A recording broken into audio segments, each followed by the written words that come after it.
কাছে আমরা অনেক কিছু আশা করি।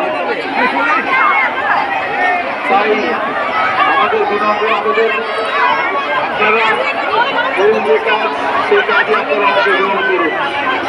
আপনাদের সন্ন্যাসীদের এইখানে কাজ করতে যাওয়ার পরে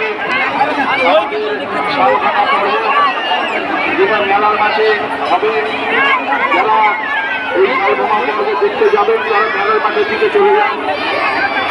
ওইখানে যে শাল গাছ, যে খেজুর গাছটি আছে, ওই খেজুর গাছের সন্ন্যাসীরা ওইখানে উঠবেন, কাটার ভিতর দিয়ে তারা যেটা করেন সেটা করবেন। তাই ওই দৃশ্য যারা দেখবেন তারা মেলার মাঠের দিকে যান।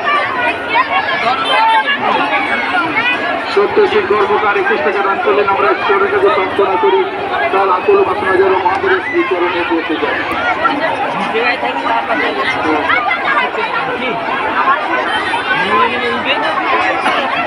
ছোট্ট একটি বাচ্চা আছে, আমাদের স্টেজে এক দিদিভাই দিয়ে গেল, বাচ্চাকেও স্নান করছে কিন্তু তার সাথে কেউ নেই।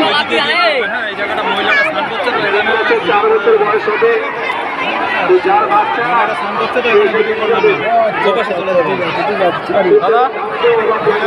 যেমন হাজার হাজার সন্ন্যাসীর মধ্যে ছোট্ট একটি বাচ্চাও জলের ভিতরে নেমে গেছে। তোর নাম কি রে?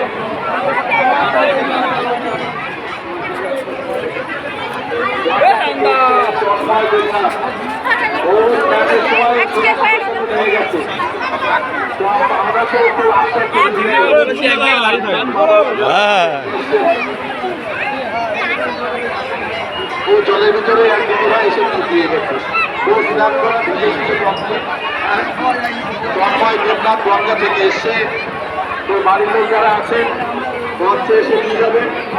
আর আসার সময় জামা কাপড় রোজে কিনে নিয়ে আসবেন, নিয়ে এসে বারবার রোজে নিয়ে যেতে হবে। তো যারা এখানে আসছেন, মেলা হচ্ছে মিলন কেন্দ্র, বহু মানুষের সমাগম ঘটবে, সেটাই মেলার বৈশিষ্ট্য। আর তার মধ্যে আপনার বাচ্চাকে আপনি কোথায় রাখছেন, তো সেটা আপনার দেখার দায়িত্ব কি অন্য কারণ সেটা হয়। হ্যাঁ, কোনোভাবে অ্যাক্সিডেন্টালি কিছু হয়ে গেল আলাদা ব্যাপার। তো যারা এসেছেন আপনাদের সঙ্গে থাকা মালপত্র জানা গেছে, সব কিছু আপনারা সাবধানে থাকুন। মেলার ভিতরে যেমন ভালো লোক থাকবে তেমনি খারাপ লোকও থাকবে, সেটাই মেলার বৈশিষ্ট্য। তাই আপনাকে সজাগ থাকতে হবে, আপনাকেই সাবধান থাকতে হবে। আপনার যখন ডলার 1 লক্ষ টাকা সোনার চেষ্টা যখন নিয়ে যাবে না, তখন কিন্তু আপনার পৃথিবীটা মনে হবে আপনার অন্ধকার। তো আমরা চাই না যে সেটা হোক, কিন্তু আপনাকে সাবধানে থাকতে হবে। দাদা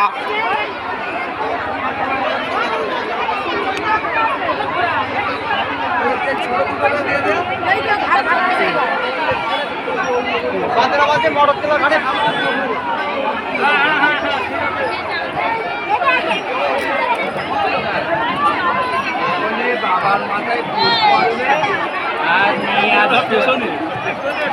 কয়েকটি সন্ন্যাসীদের গামছা এখানে আছে, যাদের গামছা সেগুলো নিয়ে যাবেন। গামছা হারিয়ে গেলে ঠিক আছে, কিন্তু বাচ্চা হারিয়ে গেলে কেমন হয়? তো যাই হোক, গঙ্গা থেকে এসে ছোট্ট বাচ্চা নির্ময় দেবনাথ, সে আমাদের স্টেজে আছে, তার কাছ থেকে আমাদের কাছ থেকে বাচ্চাটিকে নিয়ে যায়। তো স্নানও করেছে, মানে পুরো ভিজা একেবারে।